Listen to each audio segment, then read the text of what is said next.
All right, so here's the rack for 2026. We've got a radial power conditioner up on top. This is the Power 1. That supplies power to all of our equipment.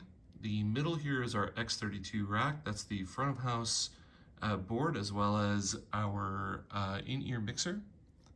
Below that we have 3 in-ear racks. Those are these 3 units here. Those provide stereo monitors to 3 of our band members. And this guy here is an antenna combiner, so it takes all of the antennas from the back of this, puts them into one single antenna.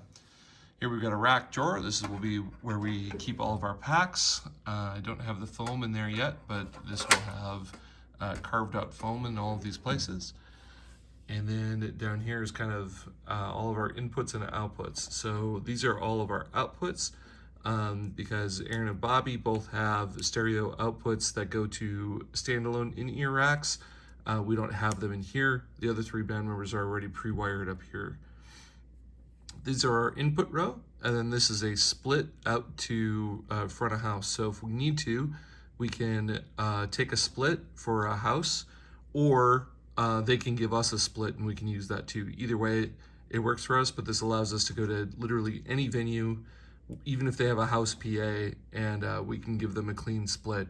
This is just hardwired. This is this input to this output, this input to this output, so forth and so on.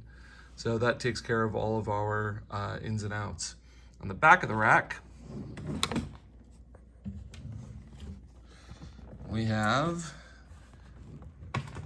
the back of the X32 there. So this is where all of our inputs are. These are some of our outputs come from here, and then we've got additional outputs coming from where the aux outs are coming from. This is our tunes. We're going into aux 6 with our tunes, and then you'll see some right angles back here. These go to a couple of those in-ear units. Now, in addition to this, we're running out of the AES 50 port into a S16. So this gives us an additional 16 inputs. I think we're going to start running click track and backing tracks, but I want them multi-tracked so that if something is weird about the backing track, we can always make adjustments for that in the mix. And then this also gives us the extra outputs. So the X32 only has 8 XLR outputs. We've been using the aux channels as well, but the S16 gives us an additional 8 XLR outputs. So you can see these 2 here, those are running over to Robert's in-ears back in there. Now on the bottom here, this is where all of our networking takes place. So we've got a router and a switch back there. This is power, a power brick to the antenna combiner.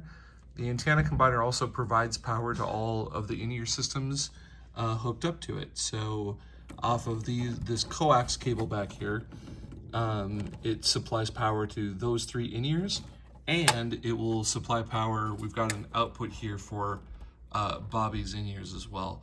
So we can get 4 units off of that one power supply, and this will combine the antennas for all 4 of those units into one single antenna. We also have another coax here. This is labeled antenna. This is for our Wi-Fi antenna. The Wi-Fi antenna goes into this Ethernet connection, or EtherCon, excuse me. And then this goes into the switch back here. So this is how we get Wi-Fi to absolutely everything. Now back there, you see this white box back there. That's a PoE injector. That PoE injector powers the antenna over EtherCon.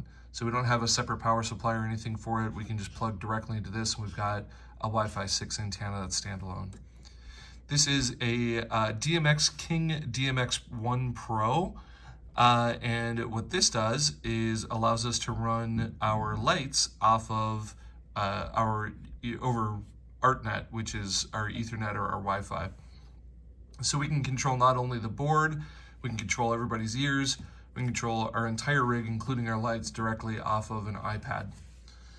So that's the rack. This whole thing hooks up with a single power cable, a Wi-Fi antenna, and then a DMX out to our lights, and then a Wi-Fi coax, and the, excuse me, this is not the Wi-Fi coax. This is the antenna for the Sennheisers, and then this goes over to Bobby's rig right here, and that hooks up our entire system.